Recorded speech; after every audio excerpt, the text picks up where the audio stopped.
Hello students, अगर आप हमारे इस चैनल आरबीएस फिजिक्स पर पहली बार आए हैं तो सब्सक्राइब करना ना भूलें, बेल आइकन दबाएं, ऑल करें, जिससे कि हमारे वीडियो के अपलोड होते ही इसके नोटिफिकेशंस आपको मिल जाएं। प्रत्यावर्ती धारा, हम लोग भी प्रत्यावर्ती धारा पढ़ रहे हैं और हम लोगों ने ये पढ़ा है कि अल्टरनेटिंग करंट में या प्रत्यावर्ती धारा में विद्युत वाहक बल या धारा दोनों का परिमाण और दिशा दोनों बदलती है। एक दिशा में उसका मान धीरे धीरे बढ़ते बढ़ते अधिकतम हो जाएगा, फिर घटते घटते जीरो होगा, फिर दिशा बदल जाएगी, फिर दूसरी दिशा में उसका मान बढ़ते बढ़ते अधिकतम हो जाएगा, फिर घटते घटते जीरो हो जाएगा, तो एक चक्र उसका पूरा हो जाएगा।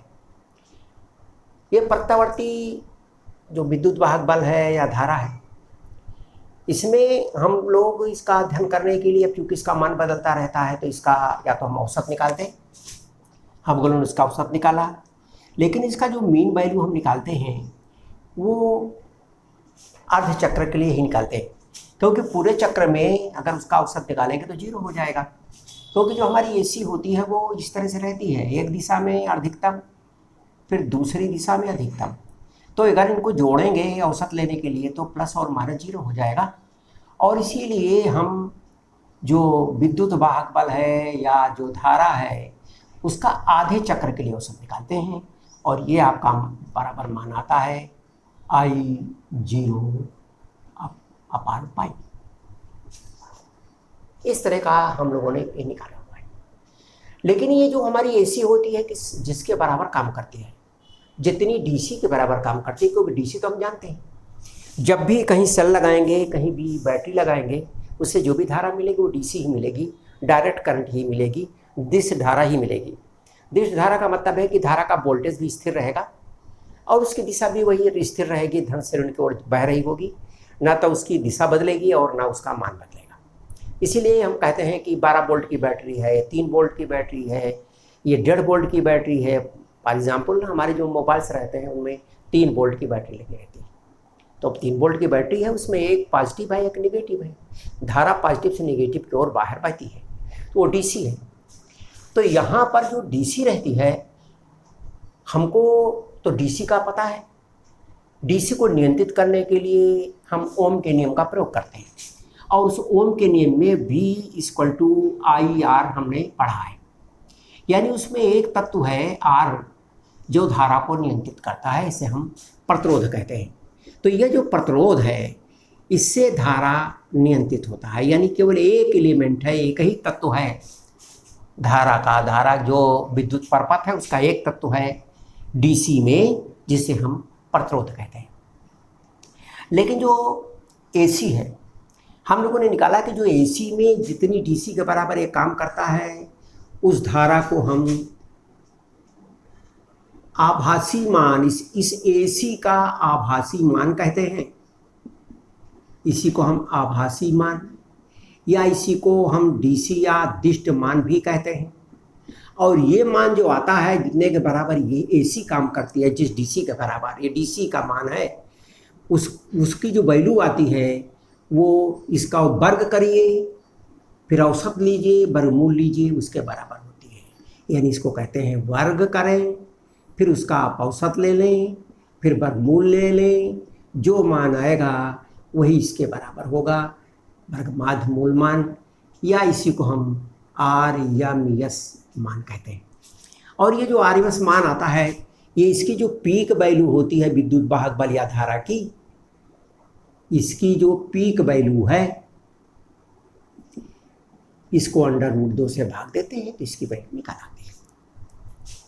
तो अगर इसकी दिष्ट मान इसका इतना पीक वैल्यू है, शिखर मान है, अधिकतम मान है, उसको √2 से भाग दे देंगे तो कितने डीसी के बराबर वो एसी काम करेगी, वो हमें अपने आप ज्ञात हो जाएगा। लेकिन हम लोगों ने पढ़ा कि जो डीसी है उसमें केवल एक तत्व ही धारा को नियंत्रित करता है, लेकिन एसी में केवल एक तत्व ही काम नहीं करता। एसी में 3 ऐसे तत्व हैं जो धारा को नियंत्रित करते हैं। तो एसी में 3 तत्व हैं, जो डीसी है उसमें तो केवल एक है प्रतिरोध, लेकिन एसी में 3 तत्व धारा को नियंत्रित करते हैं।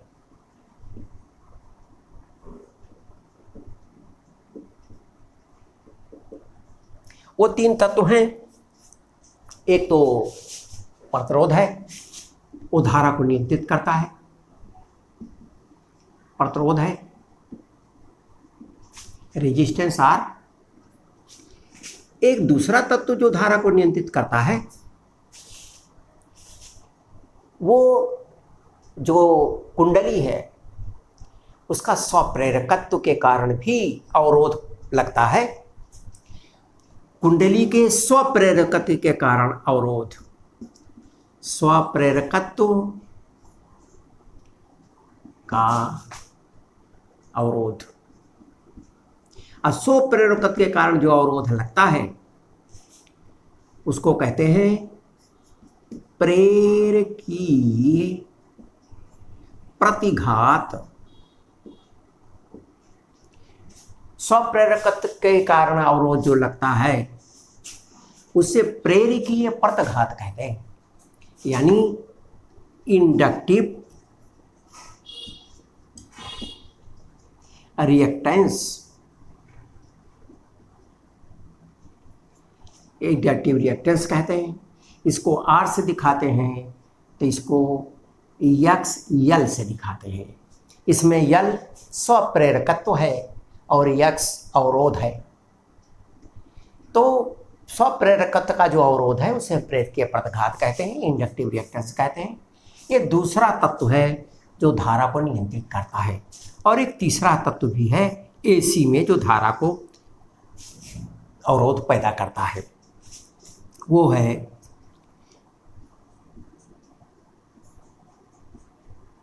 संधारित्र के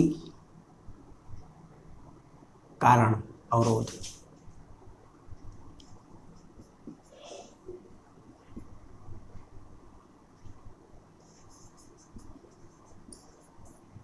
संधारित्र के कारण अवरोध,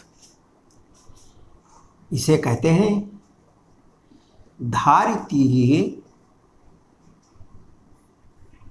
धारितीय प्रतिघात।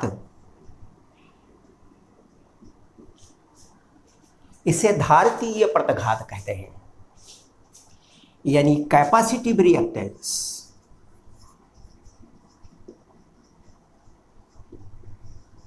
कैपेसिटिव रिएक्टेंस, यक्स तो हुआ रिएक्टेंस का, और चूंकि कैपेसिटेंस है संधारित्र के कारण है, ये उसकी धारता के कारण है, इसको हम यक्स सी से दिखाते हैं। तो देखा हमने कि एसी में एसी को नियंत्रित करने के लिए तीन प्रकार के तत्व हैं, जबकि डीसी में केवल अकेला आर है। यहाँ तीन है। कुंडली कहीं भी होगी तुरंत वो अवरोध डालेगी, एसी के चलने में बाधा डालेगी। संधारित्र अगर कहीं होगा तो डीसी तो बिल्कुल उसको पार ही नहीं कर पाती, लेकिन एसी पार करती है, लेकिन फिर भी उसके रास्ते में एक बाधा आती है, एक अवरोध आती है, और उस अवरोध को हम कैपेसिटिव रिएक्टेंस या धारितीय प्रतिघात कहते हैं। तो तीन बाधाएं हैं, तीन, प्रतिरोध, इंडक्टिव रिएक्टेंस और कैपेसिटिव रिएक्टेंस। ये तीन बाधाएं हैं जो एसी में काम आती हैं। अब आइए हम ये देखते हैं कि ये जो तीन प्रकार के अवरोध हैं, अगर इनमें एसी अलग अलग हम लगाते हैं तो एसी पर क्या इसका प्रभाव पड़ता है। तो तीन हैं तत्व, इन तीनों तत्वों में बारी बारी से हम इनका प्रयोग करते हैं। एक एक को लेंगे और ये मान के चलेंगे कि शुद्ध है। शुद्ध का मतलब दूसरा उसके साथ नहीं है। फॉर एग्जाम्पल अगर हमने प्रतिरोध ले लिया तो हमें मान के चलेंगे कि जो हमारे पास परिपथ है उस परिपथ में केवल प्रतिरोध है, उसमें स्वप्रेरकत्व का मान नहीं है, उसमें संधारित्र का कोई भी प्रभाव नहीं है। तो नंबर 1, शुद्ध प्रतिरोध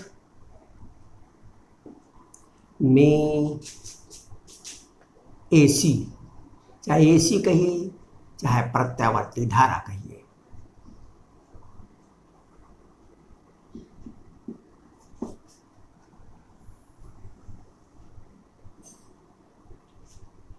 शुद्ध प्रतिरोध में प्रत्यावर्ती धारा। अब शुद्ध प्रतिरोध में प्रत्यावर्ती धारा का यह मतलब हुआ कि जो प्रतिरोध हमने लिया है वो शुद्ध है, उसके अंदर कोई दूसरा नहीं है। प्रतिरोध को हम इस प्रकार से दिखाते हैं, ये हमारा परपथ है, ये प्रतिरोध है, ये शुद्ध प्रतिरोध है। और इसी प्रतिरोध में हमने एसी लगा दी। एसी को इस तरह से दिखाते हैं, ये एसी है, तो एसी हमने लगाई, ये यहाँ पर आर है प्रतिरोध। जो हमने एसी लगाई है उसका समीकरण हम जानते हैं कि जो एसी का मान है वो स्थिर नहीं रहता, उसका एक समय पर अधिकतम मान रहता है, बाकी वो बदलता है। तो E = E0 sin omega T, ये विद्युत वाहक बल है जो हमने इस परपथ में आर के सिरों के बीच लगाया है। ये स्पष्ट है कि यहाँ से लेकर यहाँ तक कहीं भी कोई रुकावट नहीं है, कोई अवरोध नहीं है। विद्युत धारा जहाँ रुकावट नहीं रहती वहाँ पर बहती रहती है और कोई भी विभव पतन नहीं होता, वहाँ पर कोई भी विभव में अंतर नहीं आता। उदाहरण के तौर पर जितना विभव आपने यहाँ लगाया है, चूँकि यहाँ से लेकर यहाँ तक कोई भी प्रतिरोध नहीं है, इसलिए उतने विभव यहाँ रहेगा, उतने यहाँ रहेगा, उतना ही विभव यहाँ रहेगा, उतना ही विभव यहाँ तक रहेगा। इसका ये मतलब हुआ कि जहाँ पर कोई प्रतिरोध नहीं रहता वहाँ विभव पतन नहीं होता। अगर यहाँ पर आपने 220 वोल्ट लगाया, सपोज कर लिया, तो 220 वोल्ट यहाँ पर रहेगा, इधर वाला सीधा 0 है तो 0 वोल्ट यहाँ तक रहेगा। तो इसके बीच का भी विभवांतर उतना ही होगा जितना विभवांतर आपने यहाँ लगाया है। तो अब देखिए, आर में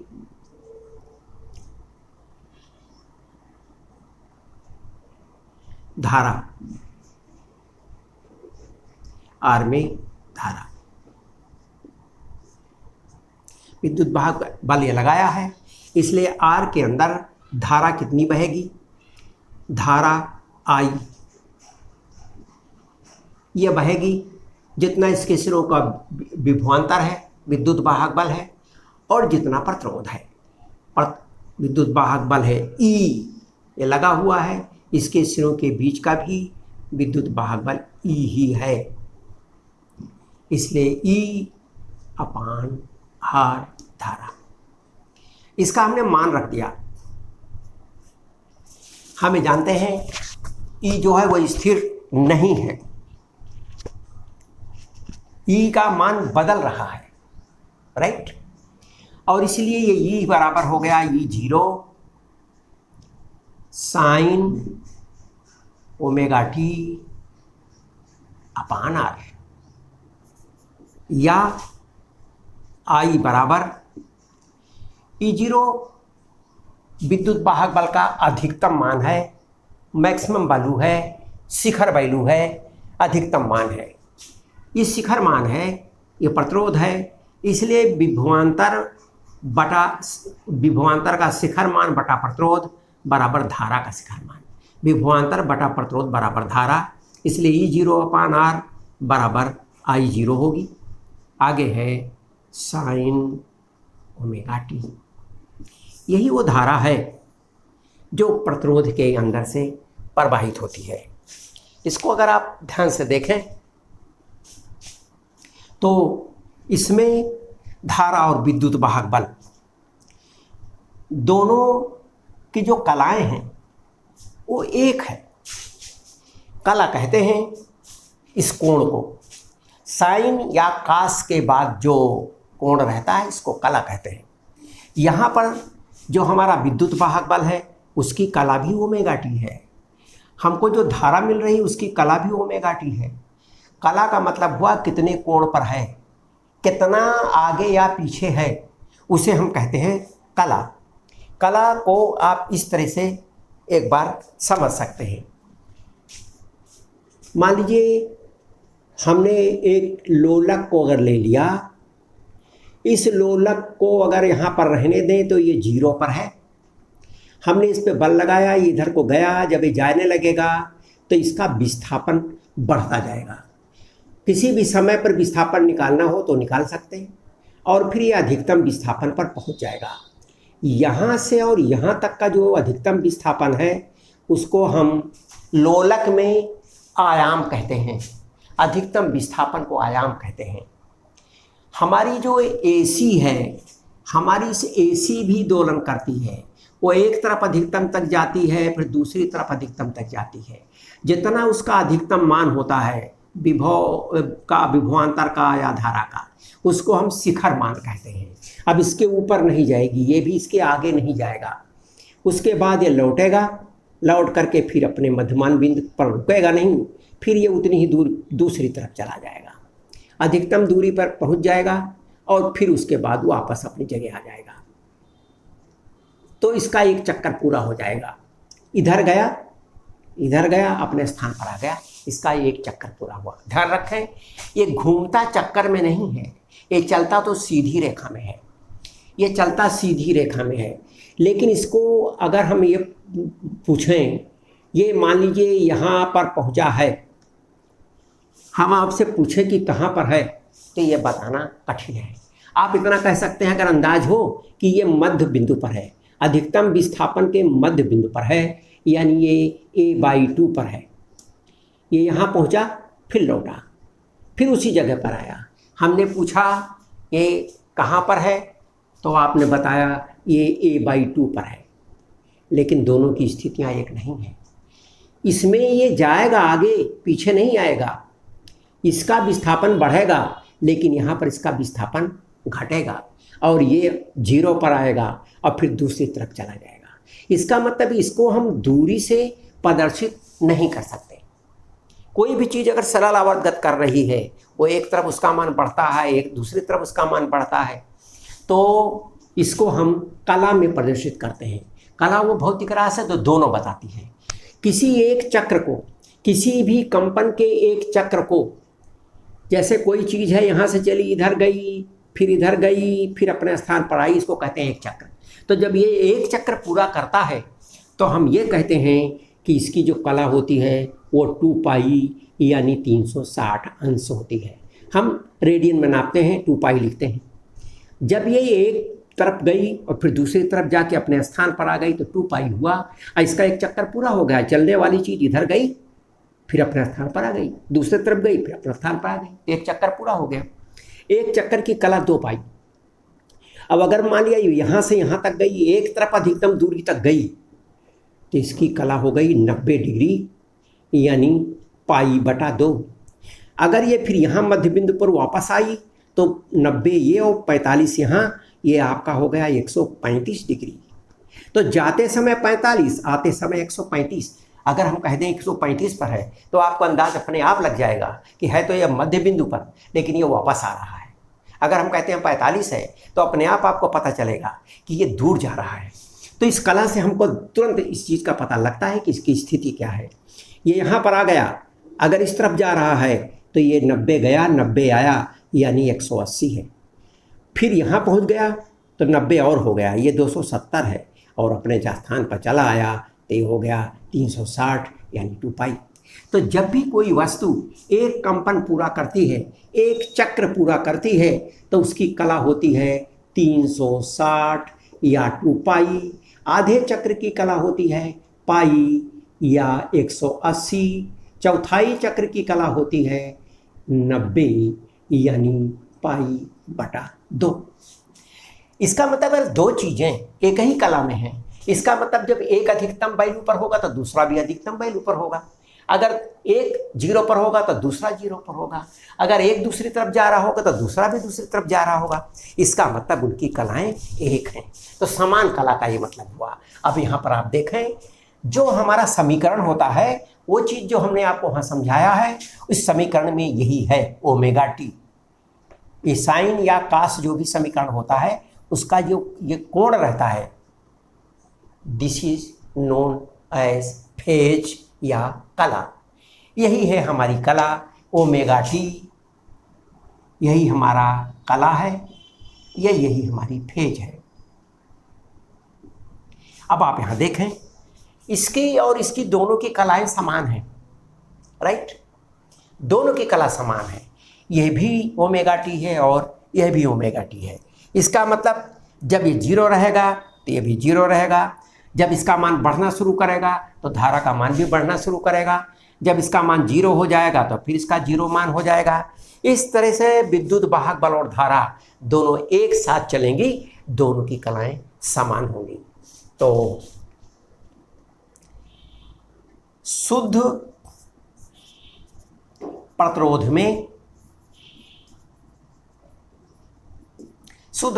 में विद्युत वाहक बल तथा धारा एक ही कला में होती है।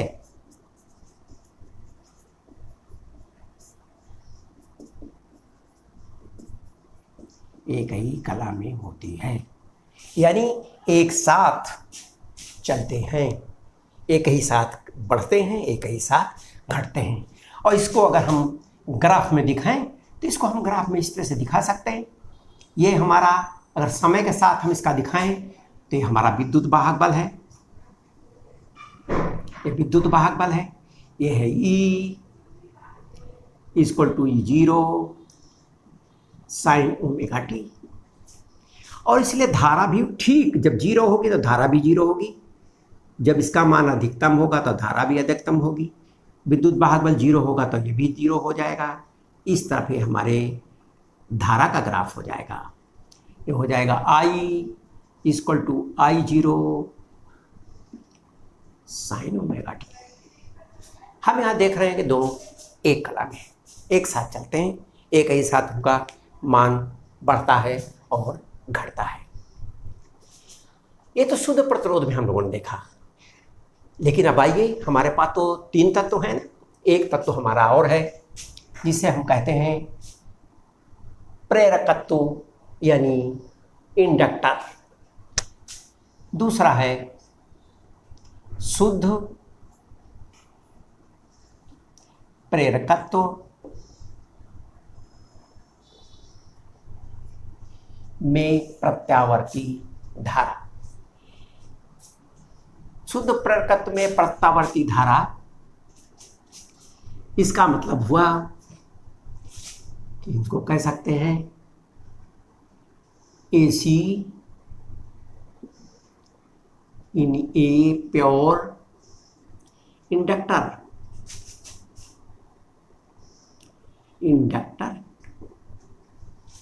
शुद्ध इंडक्टर में प्रत्यावर्ती धारा का क्या असर होगा, आइए हम देखते हैं। विद्युत वाहक बल तो हमने वही लगाया जैसा विद्युत वाहक बल पहले लगा था, लेकिन यहाँ पर इसकी जगह पर हमने R की जगह पर अब प्रेरकत्व लगा दिया। प्रेरकत्व लगाया, प्रेरकत्व हम जानते हैं इस तरह से होता है। यह प्रेरकत्व ही, जिसका स्वप्रेरकत्व L है, इसमें हमने ये विद्युत वाहक बल लगा दिया।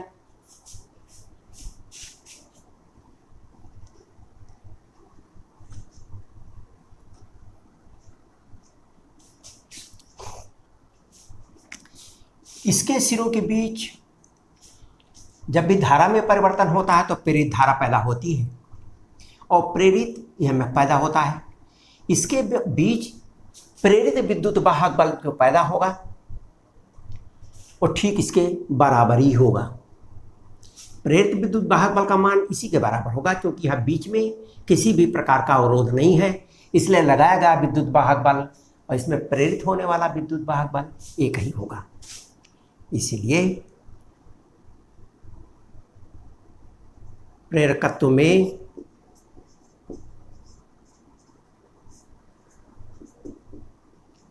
प्रेरित विद्युत वाहक बल E = L D I upon D T, L D I upon D T, ये प्रेरित विद्युत वाहक बल का मान है। या हम इसको इस प्रकार भी कह सकते हैं कि डी आई, इसलिए डी आई बराबर यल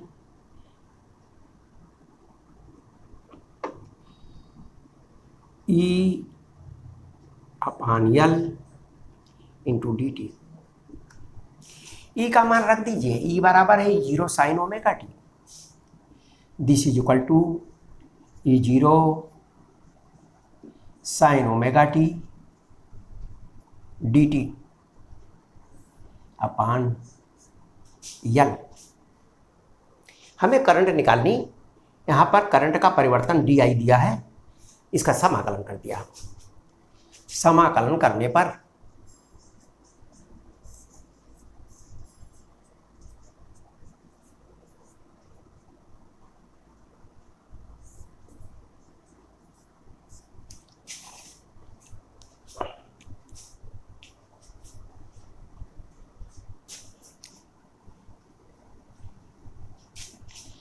जब हम समाकलन करते हैं तो D I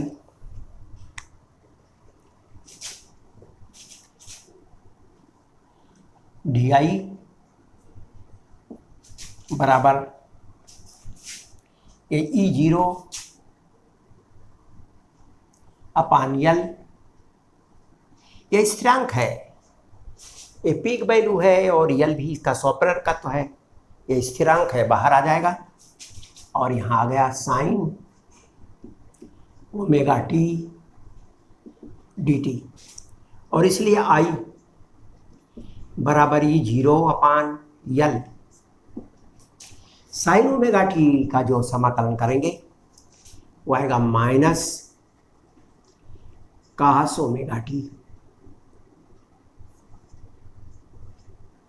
upon omega.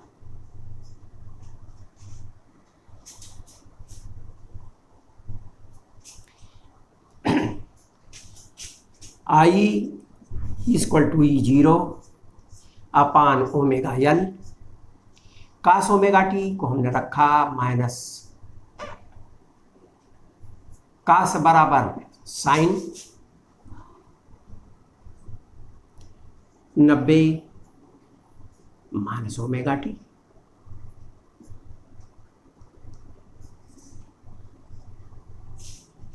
Sign 90 minus theta equal to cos theta. इस माइनस को अंदर ले जाएं, क्योंकि साइन माइनस थीटा बराबर माइनस साइन थीटा, तो ये माइनस अंदर जाएगा और इसलिए I equal to E 0 upon omega L. ये आपका हो गया साइन ओमेगा टी माइनस 90। अब आप यहाँ पर एक बात ध्यान से देखें, ये धारा है, इसकी कोई बीमा नहीं है, ये तो साइन और कास की कोई बीमा नहीं होती, ये तो केवल आकार बताता है, परिवर्तन का तरीका बताता है। ये विद्युत वाहक बल है, तो अगर यहाँ धारा है तो इधर भी धारा ही होनी चाहिए। अगर ये विद्युत वाहक बल है तो धारा होने के लिए इसको वही उसी तरह का व्यवहार करना चाहिए जैसा प्रतिरोध करता है। इसका मतलब ये अवरोध है ई 0 अपान ओमेगा यल। ये ओमेगा यल प्रेरकत्व के कारण से जो अवरोध पैदा होता है वो है, और प्रेरकत्व के कारण से अवरोध जो पैदा होता है उसको हम प्रेरकीय प्रतिघात कहते हैं। तो इसकी जगह हम लिख सकते हैं आई बराबर I 0 sine omega t minus pi by 2 or 90, जहां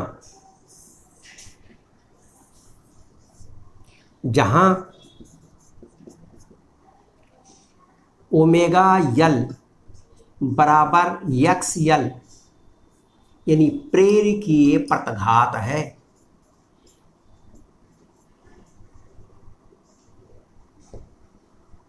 ये प्रेरकीय प्रतिघात है। याद रखें, हमने आपको बताया कि 3 प्रकार के अवरोध एसी में लगते हैं। 3 प्रकार के अवरोध एसी में लगते हैं। तो एक अवरोध तो प्रतिरोध था, एक दूसरे प्रकार का अवरोध जो किसी भी प्रेरकत्व के कारण से, किसी कुंडली के कारण से लगता है, जिसे हम इंडक्टर कहते हैं या प्रेरकत्व कहते हैं, उसके कारण से लगता है, और उसे हम प्रेरकीय प्रतिघात कहते हैं। ये भी अवरोध है, लेकिन ये प्रतिरोध से अलग है। इसका भी मात्रक ओम है, ये भी ओम है, और ये इसका जो मान आता है ये बराबर होता है ओमेगा एल। जहाँ पर ये 100 प्रेरकत्व है, हेनरी में है, ये रेडियन पर सेकंड का कोणीय वेग है, या धारा की एक तरह समझिए आवृत्ति है। तो ये आपका हो गया प्रेरकीय प्रतिघात। अब यहाँ पर आप एक चीज़ देखें, शुद्ध अगर कुंडली है तो विद्युत वाहक बल की जो कला है वो ओमेगा टी है, लेकिन जो धारा की कला है वो ओमेगा टी -90 है, यानी वो ओमेगा टी से 90 कम है, पीछे है। इसका मतलब शुद्ध प्रेरकत्व में धारा π/2 से या 90 अंश से पीछे चलती है, विद्युत वाहक बल से 90 अंश पीछे रहती है। तो हम इसको इस तरह कह सकते हैं कि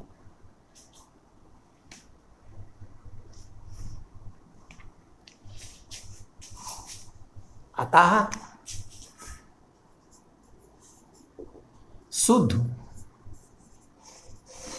प्रेरकत्व में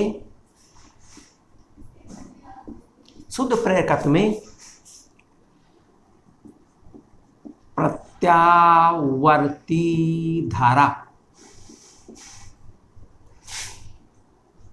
विद्युत वाहक बल से 90 अंश पीछे चलती है। इसका यह मतलब हुआ कि 90 अंश पीछे चलने का यह मतलब है कि उसको आप एक बार अगर ग्राफ में देखें, ये आपका समय है, ये विद्युत वाहक बल है, यह है E = E0 sin omega T. तो धारा अभी नहीं शुरू हुई, अभी धारा नहीं है, धारा है ही नहीं। जब ये अधिकतम पर पहुंच जाएगी, यानी 90 डिग्री पर पहुंच जाएगी, यही 90 डिग्री है, क्योंकि पूरे एक चक्र में 2 पाई, यहाँ पाई यानी 180, यहाँ 90। तो जब ये 90 पर पहुंचती है हमारा विद्युत वाहक बल, तो धारा शुरू होती है, यानी धारा यहाँ से शुरू होती है। फिर जब ये 0 पर आ जाएगी तो धारा अधिकतम पर हो जाएगी, ये जो अधिकतम पर हो जाएगी धारा 0 पर हो जाएगी, और इस तरह से ये धारा चलती है। ये 90 डिग्री पीछे रहती है, देख रहे हैं। यह है I = I0 sin omega T -90। यानी विद्युत वाहक बल जो भी आप लगाते हैं उससे वो 90 डिग्री बाद में पैदा होगा। ये 90 डिग्री पीछे चलता है, 90 डिग्री के उसके बीच में कालांतर रहता है दोनों के।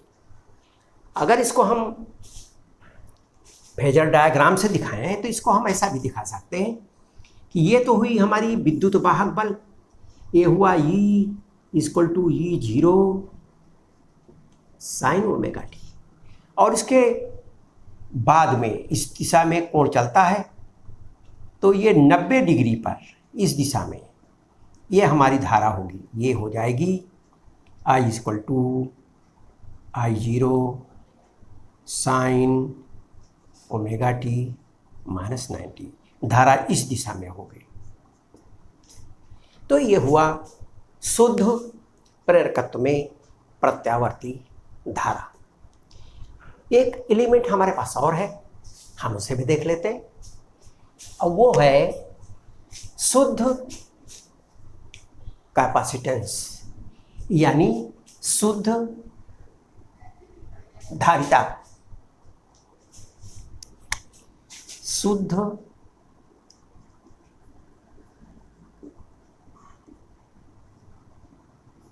धारिता में प्रत्यावर्ती धारा, AC इन ए प्योर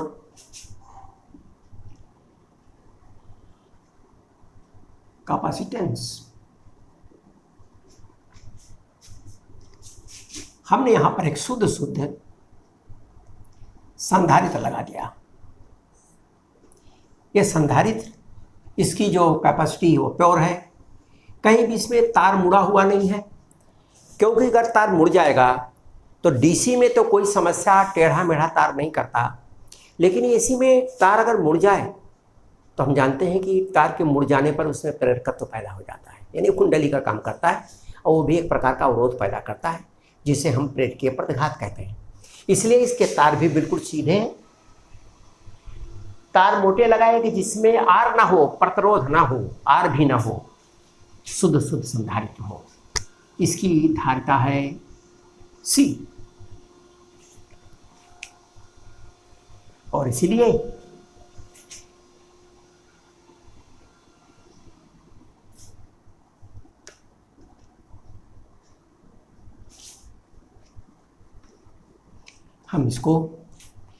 हमने ये जो प्रेरित विद्युत वाहक बल लगाया, ये इसके सिरों के बीच लगाया, इसके सिरों के बीच। इस प्रेरित विद्युत वाहक बल का मान, यहाँ कोई प्रतिरोध नहीं है, कोई रुकावट नहीं है, कोई अवरोध नहीं है, इसलिए इसके सिरों के बीच भी यही इतना ही रहेगा। इसलिए कैपेसिटर के बीच, कैपेसिटर की प्लेटों के बीच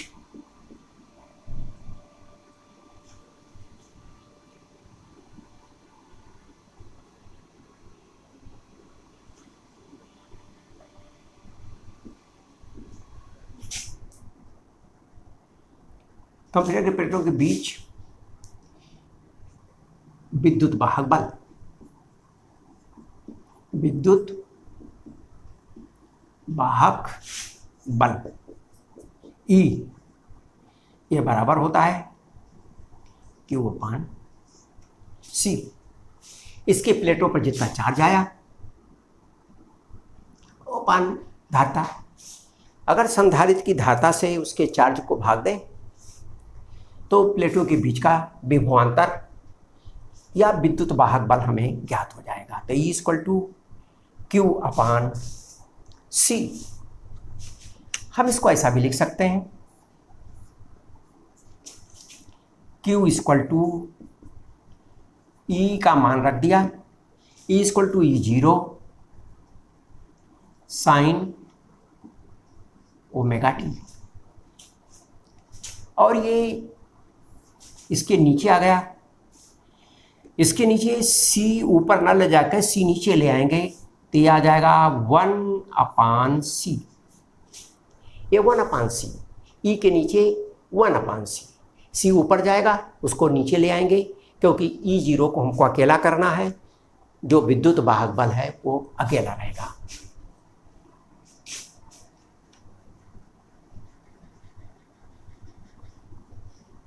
यहाँ पर अब आप देखें, हम धारा निकालना है हमें, और धारा कहते हैं, आवेश परिवर्तन की दर को धारा कहते हैं।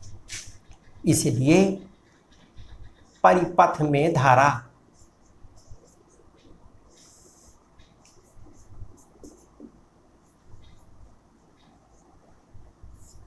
I, ये बराबर होगा dQ/dt। अवकलन कर देंगे, Q का मान रख दिया तो ये 1, ये आपका E0/1/C तो यहाँ रहेगा, और इसका हो जाएगा d/dt sin ω/t। d/dt Q का मान रखेंगे तो E0/1/C तो अपनी जगह रहेगा, इसका कुछ अवकलन नहीं होना, डी क्यू यानी खाली इसका अवकलन होगा। अब कर दीजिए साइन का अवकलन, इसलिए I is equal to E0 upon 1 upon C sine omega t is equal to cos omega t upon cos omega t into omega. अवकलन करेंगे तो cos omega t into omega, ये इसका अवकलन हुआ। इस ओमेगा को आप यहाँ नीचे ले आइए, or I equal to E0 upon omega ऊपर है, लाएंगे तो नीचे 1 बटा में हो जाएगा, ये हो जाएगा 1 upon omega C. Cos omega t को हम लिखते हैं sine 90 plus omega T.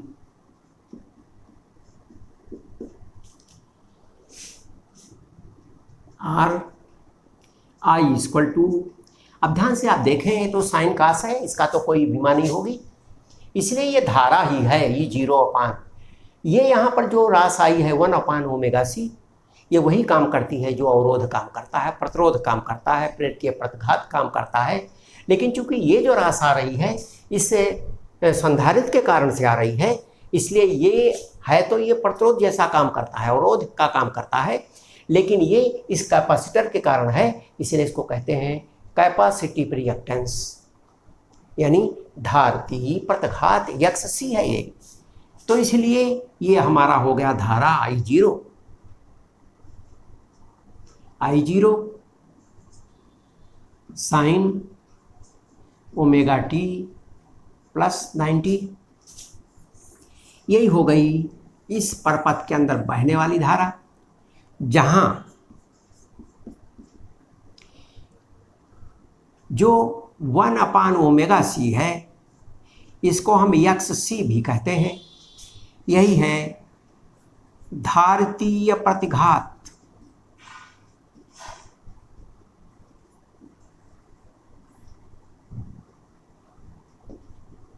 धारितीय प्रतिघात capacitive reactance यही है।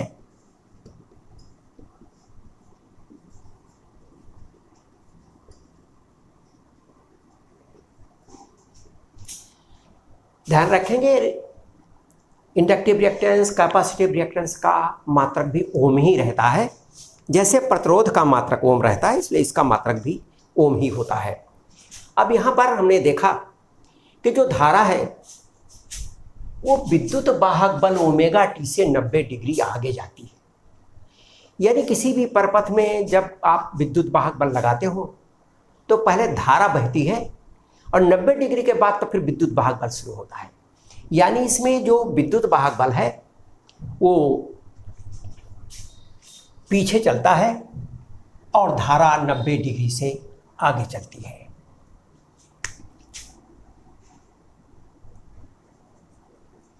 धारा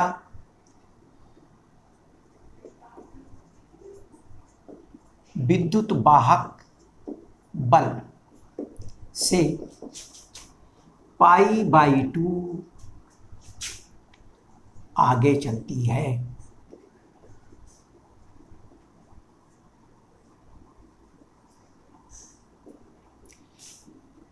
आगे चलती यानी हम ये कह सकते हैं कि ये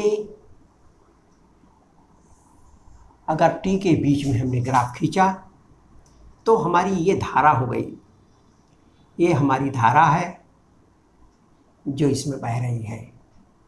ये है I = I0 sine omega T, यहाँ शुरू हो रही है। और अगर इसको 90 डिग्री करेंगे तो फिर ये ऐसे होगी,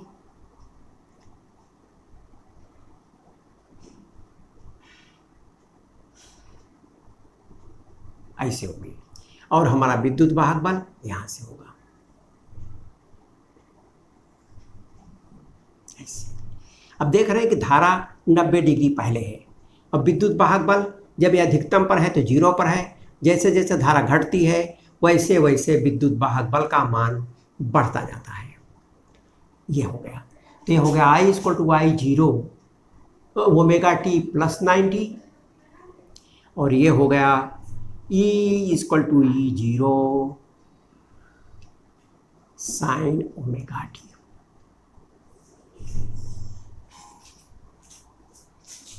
यह हो गया धारा और विद्युत वाहक बल। अगर इसको हम अगर फेज में दिखाते हैं तो ध्यान दें, ये आपका है E0 साइन ओमेगा टी, और जो धारा होगी कैपेसिटर में वो पीछे होगी, यानी पहले से ही होगी। यह है आपका I equal to I0 sine omega t plus 90। ये प्लस 90 पीछे है 90 डिग्री, फिर उसके बाद 90 डिग्री घटेगा तो ये आएगा, फिर 90 डिग्री और आगे कम होगा तो इंडक्टर में धारा आएगी। तो ये तो कैपेसिटर की धारा है और ये इंडक्टर की धारा है, ये इंडक्टर की धारा है, ये कैपेसिटर की धारा है, राइट। तो ये जो तीन एलिमेंट्स हमारे उसमें आते हैं एसी में, वो तीनों तत्वों में शुद्ध अलग अलग अगर ये एक एक रहे तो इस तरह का उसका एसी में व्यवहार रहता है कि जो प्रतिरोध होगा तो उसमें धारा विद्युत वाहक बल साथ रहेगा, लेकिन अगर ये इंडक्टर होगा तो उसमें धारा पीछे हो जाएगी, 90 डिग्री से पीछे पीछे चलेगी, और अगर कैपेसिटर होगा शुद्ध शुद्ध तो उस परपथ में पहले धारा रहेगी और 90 डिग्री से पीछे पीछे विद्युत वाहक बल चलेगा। तो ये हो गया धारा और विद्युत वाहक बल का संबंध, जो भी हमारे तत्व हैं एसी में उनके बारे में। बस इतना ही। वीडियो देखने के लिए बहुत बहुत धन्यवाद। यदि इस चैप्टर में किसी भी प्रकार का डाउट होता है तो आप हमारे कमेंट सेक्शन अथवा हमारे सोशल साइट्स पर जाकर पूछ सकते हैं, जिसका लिंक हमारे डिस्क्रिप्शन पर दिया हुआ है।